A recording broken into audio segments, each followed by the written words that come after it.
golden rule is associated with Jesus Christ. This is appropriate because he does teach the golden rule. Here he is reading from Matthew 7 verse 12 in the English Standard Version. So whatever you wish that others would do to you, do also to them, for this is the law and the prophets. In other words, this summarizes the entirety of Old Testament moral teachings.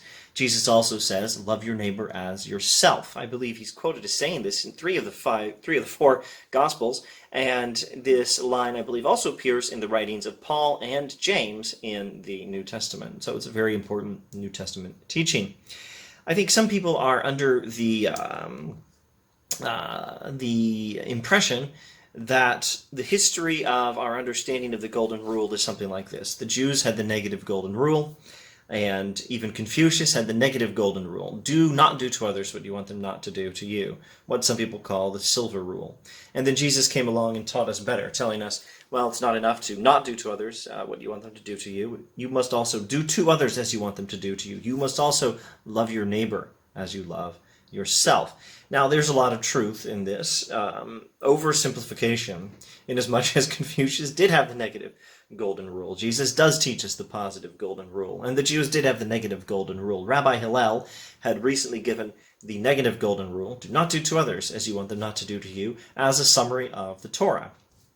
However, you can find the positive golden rule in Confucius, in fact, and the positive golden rule in its love your neighbor as yourself formulation, or if you want to get persnickety and state that these are all different rules, the closely related principle, love your neighbor as yourself, is also in the Torah. This is originally from Leviticus chapter 19, verse 18. When Jesus says love your neighbor as yourself, he is quoting from the Torah.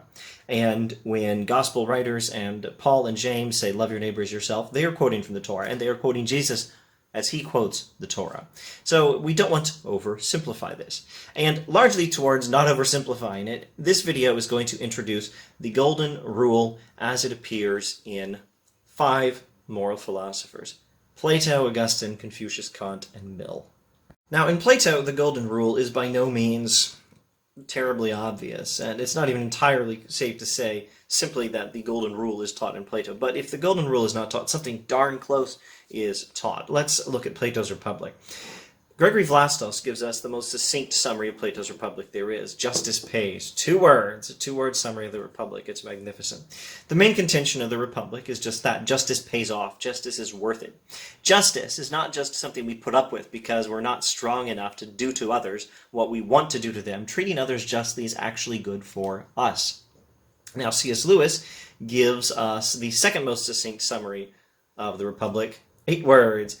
The head rules the belly through the chest. The head rules the belly through the chest, which is a metaphor for the soul, which is the whole main point of the Republic. The soul has 3 parts, or 3 aspects. There's the rational part of the soul, represented by the head, the spirited part of the soul, the chest, and the part of the soul that desires physical pleasures, the belly. In a well-ordered soul, the rational part makes an alliance with the spirited part to keep the appetitive part in line.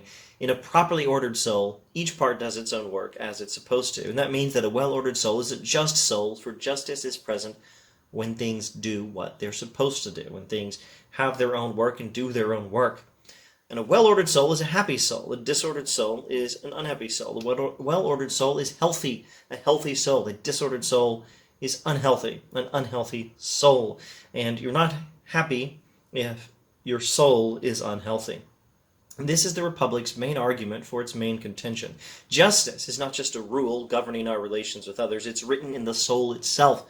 Since happiness requires a rightly ordered soul, and since a rightly ordered soul is a just soul, happiness requires justice.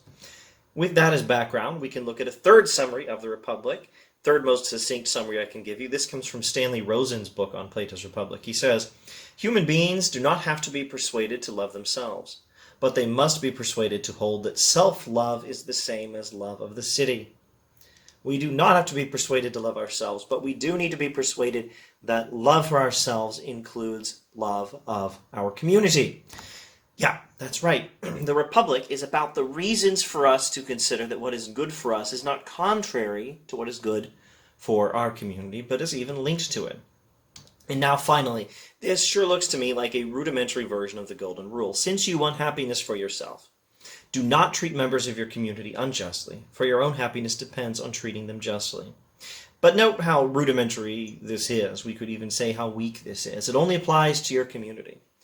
Its strength depends on your own self-interested pursuit of happiness, and it relies on the very elaborate argument given in the Republic.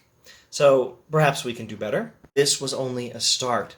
Augustine picks up where Plato left off. In his De Doctrina Christiana, on teaching Christianity, or on Christian doctrine, Augustine says, there was no need of a command that we love ourselves, but there was need of a command that we love our neighbor. And here I'll take from the Public Domain translation. Seeing then that there is no need of a command that every man should love himself and his own body, seeing that is, that we love ourselves, it only remained necessary to lay injunctions upon us in regard to God above us and our neighbor beside us. Since we already knew about loving ourselves, we didn't need that command. We needed a command to love others. And, of course, Augustine quotes Jesus almost immediately, you shall love your neighbor as yourself. And this is the rule of gold. This is the golden rule. Treat others with the love with which you treat yourself and expect them to treat you. And note how Augustine is moving us beyond Plato. We're not dealing with mere persuasion, we're given a command. The force of the moral requirement here does not just depend on you wishing for happiness for yourself. It has the full authority of God and his Messiah behind it in Augustine's understanding. And the golden rule is not limited to just your political community. All human beings are included in this command. Every man is to be loved as a man for God's sake. Every human being is to be loved as a human being for the sake of God. And that's what Augustine will say in the next chapter of the same book. Stepping outside the West for a moment, Confucius also teaches the golden rule. What's well known is that he teaches the negative golden rule, do not do to others what you want them not to do to you. In Analects, he talks with his follower Zigong at one point, who says, if I do not want others to inflict something on me, using this translation, I also want to avoid inflicting it on others. And Confucius replies, this is a point you have not reached. Implicitly affirming the principle, but correcting his disciple on whether he actually lives up to his principle. In another passage, Zigong, the same guy, asks Confucius, is there a single word such that one could practice it throughout one's life? And Confucius replies, perhaps reciprocity. Do not inflict on others what you yourself would not wish done to you. So that's the negative version of the golden rule, coming across pretty plainly in the Analects. This also gives us the positive golden rule. This is what is not nearly as well known. Now, the humane man, wishing himself to be established, sees that others are established, and wishing himself to be successful, sees that others are successful. That's the golden rule. That's the positive version, but it's only applied to a few particular things. Confucius is not saying, in all things do to others what you want them to do to you. He's saying, in all things do not do to others what you want them not to do to you, and in this thing and that thing do to others what you want them to do to you. But he comes very close to giving us an explicit, universal, positive golden rule. He says, to be able to take one's own familiar feelings as a guide may definitely be called the method of humaneness. This translation, Dawson, the Oxford World Classics edition, here's the Public Domain translation from James Legge of that sentence. To be able to judge of others by what is nigh in ourselves, this may be called the art of virtue. Virtue means being able to know what is right with respect to others by what we know about ourselves, by what we know about how we should be treated.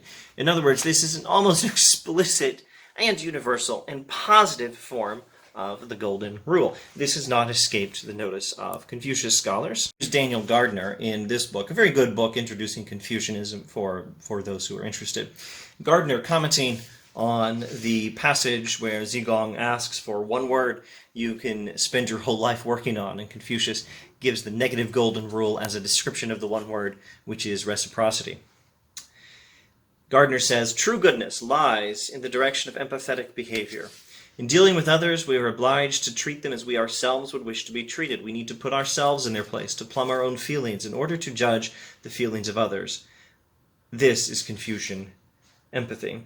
Oh, and empathy is the translation Gardner uses rather than reciprocity for that particular word. And Fingeret, Herbert Fingeret. Book is another very good book for those interested in studying Confucianism. Fingerette on page 16 will explicitly connect Confucian ethics in its, how does he say it? Dealing with others as beings of equal dignity. Dealing with others as beings of equal dignity. Fingerette explicitly connects that to the Golden Rule in the New Testament. Now let's jump ahead and move back to the West. The great Enlightenment moral philosopher, Immanuel Kant. Kant is looking at moral law. He thinks that's the fundamental point of ethics. The most important point of ethics is to obey moral law. And Kant, as I understand him, does not actually say that the Golden Rule is moral law, but he does say moral law entails the Golden Rule. Or, at any rate, the logic of Kant's analysis of the Golden Rule guarantees it, and I don't see any way of escaping it. But the Golden Rule is not quite sufficient for expressing moral law. Now, moral law, Kant says, is universal. It has no exceptions. And in one remarkable passage where Kant talks about how we violate moral law, how we sin, he says what we do is we recognize that there are moral principles that people need to follow. And we recognize them as principles that require people to treat ourselves properly. When I do wrong, I expect others to treat me properly, but I carve out an exception to that rule for myself. I carve out for myself, maybe just this one time, an exception to the moral rules that I expect others to follow. I expect others to follow them when they're good for me.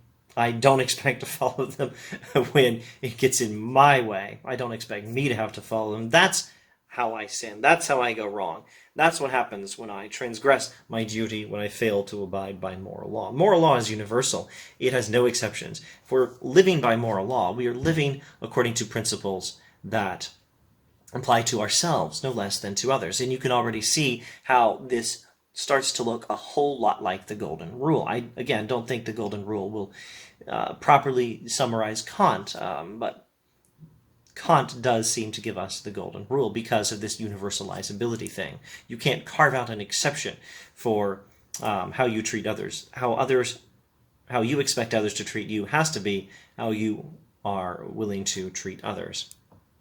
Kant gives us what he calls the categorical imperative, a practical strategy for making sure that our actions are consistent with moral law.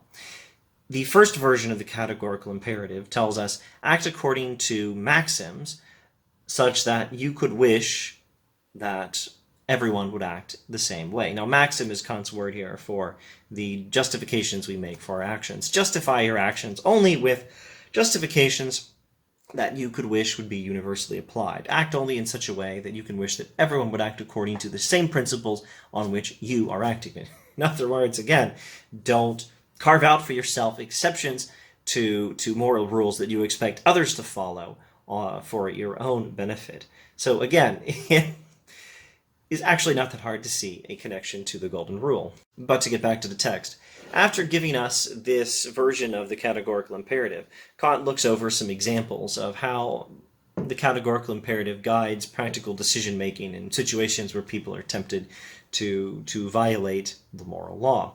And the fourth of these examples involves a person who is able to help others, particularly with philanthropy or charity or almsgiving. He is a person of some means who is able to do some good for others, but he doesn't want to. And he justifies his action in this way. He says, let everyone be as happy as he can or as God lets him, but I'm not going to contribute, and I'm not going to envy, and I'm not going to ask for anything from anyone either. In other words, this person is basically selfishly taking the negative Golden Rule, do not do to others what you want them not to do to you, but very specifically, very pointedly, throwing away the positive Golden Rule. In addition to not doing anything bad to others, also don't do anything good for others, and assume this is sufficient for the requirements of morality. And Kant says, no, that's not good enough. And it's not good enough because, well, the categorical imperative will not allow it. Your justification for your action should be something that you can wish would be applied universally. And if you're acting like this, and you are wishing that your justification for your action could be applied universally, what happens when you need help? What happens when you're the person who gets struck by lightning? What happens when you're the person who gets cancer through no fault of your own and you need help? There are any number of circumstances where a person becomes a victim in need of help from others. And if you are wishing that this selfish inattention to the needs of others, but also not harming them, that this would be applied universally, what you are wishing for is that no one will help you when you are in a bad situation and not able to help yourself. And you are wishing this out of your own selfishness, so your wish contradicts itself. So it cannot be applied universally.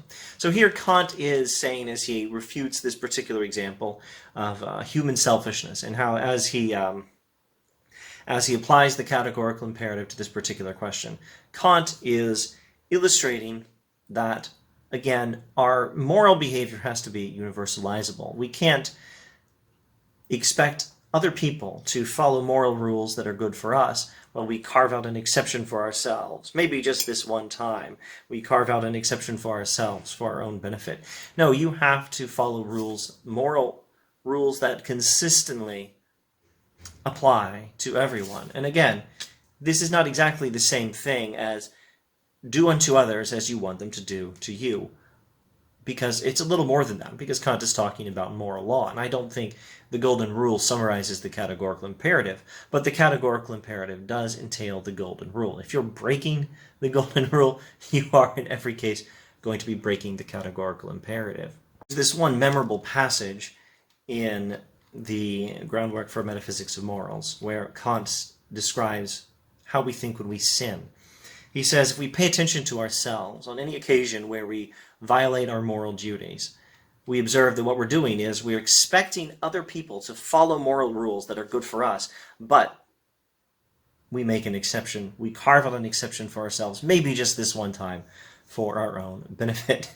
And Kant says, no, that's not okay.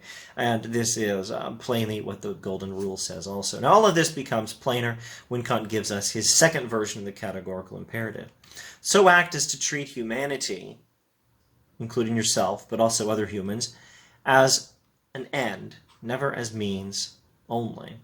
Why? Well, because every human being already considers himself to be an end in himself, a being possessing dignity and worth, a being that should be treated accordingly, since it possesses dignity and worth. And since every reason we have for thinking of ourselves as possessing dignity and worth, since every reason we can think of for thinking of ourselves this way applies to others, we should think of others the same way also.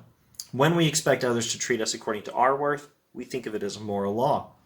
Since moral law is universal, treat others the same way. If Kant is right, the very nature of moral law gives us the Golden Rule, both the positive and the negative versions. The Golden Rule is not, again, in itself a thorough statement of the requirements of moral law, but moral law does require the Golden Rule. Now, there is less to say about John Stuart Mill, because Mill himself makes it so easy for us. In Chapter 2 of Utilitarianism, Mill is promoting his theory that the purpose of ethics is to pursue the greatest happiness. And this means the happiness of others and not only ourselves. In Chapter 2, Mill spends a lot of time dealing with various objections to and misunderstandings of utilitarianism. And he takes it as an occasion to explain utilitarianism more clearly.